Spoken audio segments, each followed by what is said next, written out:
Hi అండి, అందరికీ నమస్కారం. ఈ వీడియోలో మనం నాగపంచమి నాడు ఏ విధంగా పూజ చేయాలి, ఆ రోజు పాటించాల్సిన నియమాలేంటో ఇప్పుడు మనం వివరంగా తెలుసుకుందాం. ఫ్రెండ్స్, మీరు మన ఛానల్ని కొత్తగా చూస్తున్నట్లయితే మన ఛానల్ని సబ్స్క్రైబ్ చేసి పక్కనే ఉన్న బెల్ ఐకాన్ని క్లిక్ చేయండి.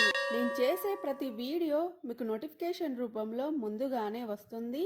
శ్రావణ మాసం మొదలైన తర్వాత వచ్చే 5వ రోజున నాగుల పంచమిని జరుపుకుంటారు. దీనినే గరుడ పంచమి అని పిలుస్తారండి. పంచమి రోజున ఉదయాన్నే నిద్రలేచి తలస్నానం చేసి ఎరుపు రంగు బట్టలు ధరించాలి. ఇంటిని శుభ్రం చేసుకుని గడపకి పసుపు కుంకుమలతో అలంకరించి గుమ్మానికి తోరణాలు కట్టాలి. తర్వాత పూజ గదిని శుభ్రం చేసుకుని నిత్య దీపారాధన చేయాలి. పూజ కోసం గంధం, పసుపు కుంకుమ, ఎరుపు రంగు వస్త్రం, నాగేంద్ర స్వామి పాము పడిగ, అక్షింతలు, పాలు, మందార పూలతో పాటు నైవేద్యం కోసం చలిమిడి, చిన్న చిన్న ఉండ్రాళ్ళు, వడపప్పు, అరటి పండ్లను సిద్ధం చేసుకోవాలి. అభిషేకం కోసం పచ్చిపాలను సిద్ధం చేసుకోవాలి. 2 మట్టి ప్రమిదలను తీసుకొని అందులో నెయ్యి పోసి 7 వత్తులతో దీపారాధన చేయాలి. నాగపంచమి రోజు ఉదయం 10 గంటల లోపే పూజను పూర్తి చేయాలి. పూజ చేసే సమయంలో నుదుటిన కుంకుమ ధరించి పడమటి దిక్కున తిరిగి పూజించాలి. ఓం నాగరాజాయ నమః అనే మంత్రాన్ని 108 సార్లు జపించి ప్రసాదం సమర్పించి కర్పూర హారతి ఇవ్వాలి. మీకు వీలైతే కర్పూర హారతి ఇచ్చే ముందు నాగ స్తోత్రం, నాగష్టోత్తర శతనామావళి, నాగేంద్ర సహస్రనామములతో ఏదైనా ఒకదానితో నాగేంద్ర స్వామిని ప్రార్థించవచ్చు. ఇంకా నాగపంచమి రోజు ఇంటికి వచ్చిన ముత్తైదువులకు నాగేంద్ర నిత్య పూజ, నాగదోష పరిహారంకు సంబంధించిన పుస్తకములను తాంబూలంతో కలిసి ఇస్తే పుణ్యఫలం కలుగుతుంది. అలాగే నాగపంచమి నాడు పుట్టలకు పూజ చేయడం, పాలు పోయడం వంటివి చేస్తే వంశాభివృద్ధి కలుగుతుందని పండితులు అంటున్నారు. దేవాలయంలో నాగష్టోత్తరము, పంచామృతాలతో పూజ చేస్తే సకల భోగభాగ్యాలు ప్రాప్తిస్తాయని శాస్త్రాలు చెబుతున్నాయి. నాగపంచమి రోజు పగలంతా ఉపవాసం ఉండి రాత్రికి ఉపవాసం వదిలేస్తారు. దేవాలయంలో పుట్టకి గాని నాగరాయికి గాని పాలు పోయాలనుకునేవారు తప్పకుండా కొన్ని నియమాలను పాటించాలి. పాలు పోసేవారు ఆ రోజంతా ఉపవాసం ఉండాలి. వస్త్రం తగలకుండా కటిక నేల మీద నిద్రించాలి. నాగుల పంచమి రోజున భూమిని దున్నడం, గోతులు తీయడం, కూరలు తరగడం, కాయలు పళ్ళు కోయడం నిషిద్ధమని శాస్త్రాలు చెబుతున్నాయి. సర్పాలు నేల మీద కాని చెట్ల మీద గాని ఉంటాయి కాబట్టి వాటికి హాని కలిగించకుండా ఉండేందుకు ఈ నియమం పాటించాలి. నాగపంచమి రోజున నాగేంద్రుణ్ణి పూజించలేని పక్షంలో సర్పాన్ని మెడలో ధరించిన శివుణ్ణి గాని, ఆదిశేషుని మీద కొలువై ఉన్న విష్ణుమూర్తిని గాని, సర్పరూపంలో ఉండే సుబ్రహ్మణ్య స్వామిని గాని పూజించిన మంచి ఫలితం కలుగుతుంది.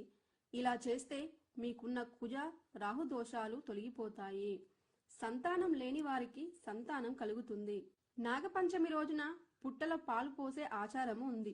దగ్గరలో ఉన్న పుట్టను దర్శించి ఆ స్వామికి పాలు, గుడ్లు, చిమ్మిలి, పండ్లను నివేదిస్తారు. ఈ అవకాశం లేనివారు నాగరాయి ఉన్న ఏ గుడిలోనైనా పూజ నిర్వహించవచ్చు. ఇందుకోసం ముందుగా నాగరాయిని నీటితో శుభ్రంగా కడిగి ఆపై ఆవు పాలతో అభిషేకం చేయాలి. ఆ తర్వాత తిరిగి నాగరాయిని శుభ్రం చేసి ఆ నాగరాయికి పసుపు, గంధం, కుంకుమ, పూలతో అలంకరించాలి. తర్వాత కొబ్బరికాయను కొట్టి ఆరతి ఇవ్వాలి. నాగుల పంచమి నాడు నాగులను పూజిస్తారో వారు శుభవార్తలు వింటారంట. నాగదోషాలుంటే తొలగిపోతాయట.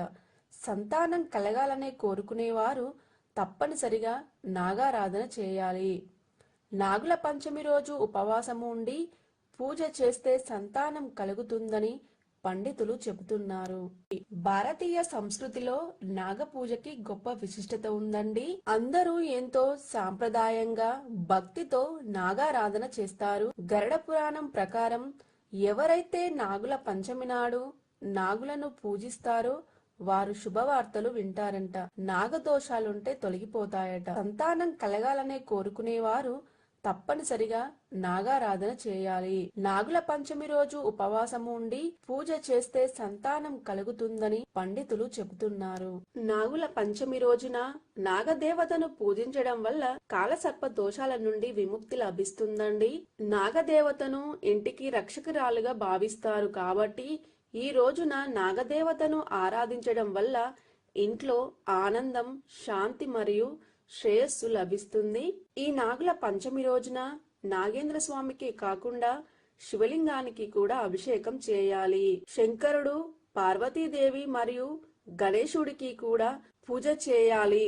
నైవేద్యాలు సమర్పించాలి. శ్రావణ మాసంలో వచ్చే పంచమి రోజున నాగ పంచమిని జరుపుకుంటారు. శ్రీకృష్ణుడు కాళీయమర్దనం చేసింది కూడా ఈ రోజే అండి. లోకానికి తమ జాతి చేస్తున్న మేలుకి బదులుగా ఈ రోజు తమని పూజించాలంటూ ఆదిశేషుడు విష్ణుమూర్తిని కోరినట్లు పురాణాలు చెబుతున్నాయి. ఈ నాగుల పంచమి మహిమని సాక్షాత్తు ఆ పరమశివుడే పార్వతీదేవికి వివరించినట్లు కూడా పురాణాలలో తెలియజేయడం జరిగినది.